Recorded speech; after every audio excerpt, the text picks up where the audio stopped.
Right, next Wednesday morning, our time, US President Donald Trump, Democratic nominee Joe Biden squaring off on the first of 3 presidential debates. This being the first, it'll be a big one. Chris Wallace from Fox News will moderate 6 segments. Here's the topics that were released in the US overnight. The first, the Trump and Biden records, the Supreme Court, COVID-19, the economy, race and violence in our cities, and the integrity of the election. Let's bring in my international panel, Cory Bernardi, former senator in Adelaide and in Sydney, James Morrow, opinions editor, the Daily Telegraph and co-host of Sky News Outsiders. There's this, and there's obviously the big fight, Cory Bernardi, about who will be put up to replace Ruth Bader Ginsburg, whether the confirmation will happen this side of the election, where the numbers are in the Senate. Gosh, we're getting in the business end now. There's so much going on. Where are you placed? Well, firstly, the mail is that Amy Coney Barrett, I think, is the likely Supreme Court nominee. Donald Trump said he'd announce that, I think, on Saturday afternoon, so that would be Sunday morning our time. And when I go to the presidential debates, I just look at all of these topics and I think they all play into Donald Trump's hands. Joe Biden's track record is terrible. He doesn't remember what day it is. He's contradicted himself on COVID. He's contradicted himself on the Supreme Court nominees. The economy is picking up and getting better, and Trump's record is pretty good. So I think he's going to have Joe Biden for the proverbial dinner. Peter? James, you can't have an auto cue in a presidential debate, can you? That's right. Look, frankly, I'm surprised that these debates are even happening. Everything I've seen out of Joe Biden lately suggested that there's no way they were going to risk putting him on stage.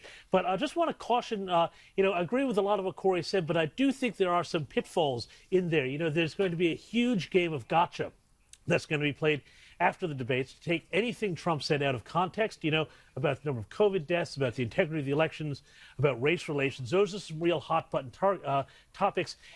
If Joe Biden gets through this debate upright, conscious, and without having really embarrassed himself terribly, he is going to be touted as the huge winner of this by the corporate media in the U.S. We'll be hearing it. Oh, Joe Biden, puts dementia rumors to rest and, doesn't actually, soil his pants on a debate stage. And so people are going to be like, oh, fantastic, make him president. So Trump can't go into this cocky is pretty much all I'm saying here. That's a good point, Cory. He can't overplay his hand. He's got to sort of basically almost allow the room in the debate for Biden to make the mistakes that we all think are inevitable, don't you think? Well, there's a truth to that, because the whole of the media pack over in America are stacked against Trump, with 1 or 2 exceptions. And James makes a good point. He can't go in cocky, but it's not going to be a win if Joe Biden doesn't soil himself, or because he can't remember what day it is. I know that's a bit of hyperbole, but, he is just that incompetent. And frankly, Donald Trump, I think, will expose the hypocrisy of the Biden camp. Let's remember, Joe Biden puts a lid, as they put it, on his daily appearances about 8:30 in the morning.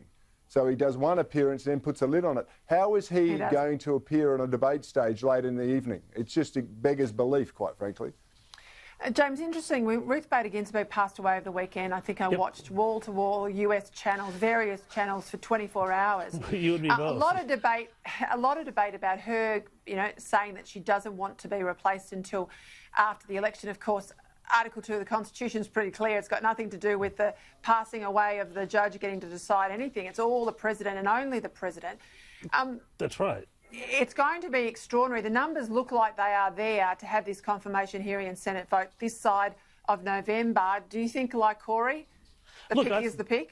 I think the pick is the pick. I think ACB is going to be the picking of RBG replaced by ACB, Amy Coney Barrett. I think she's a really strong pick. And I think also what's going to happen here is that the Democrats and their friends in the media are going to go so over the top trying to destroy this woman and painting her out to be some sort of Handmaid's Tale religious bigot nutter that they're going to turn off a lot of middle America, just as they did with the Kavanaugh hearings, which was when the American people really saw the ugliness of just how far the left it will go to destroy somebody who gets in their way. Very good point. Well, gentlemen, I can't wait. We'll get you back here next week after the debate to pull it all apart. We'll have plenty of time then. Thank you for tonight. Thanks, Peter. Thank you, Peter.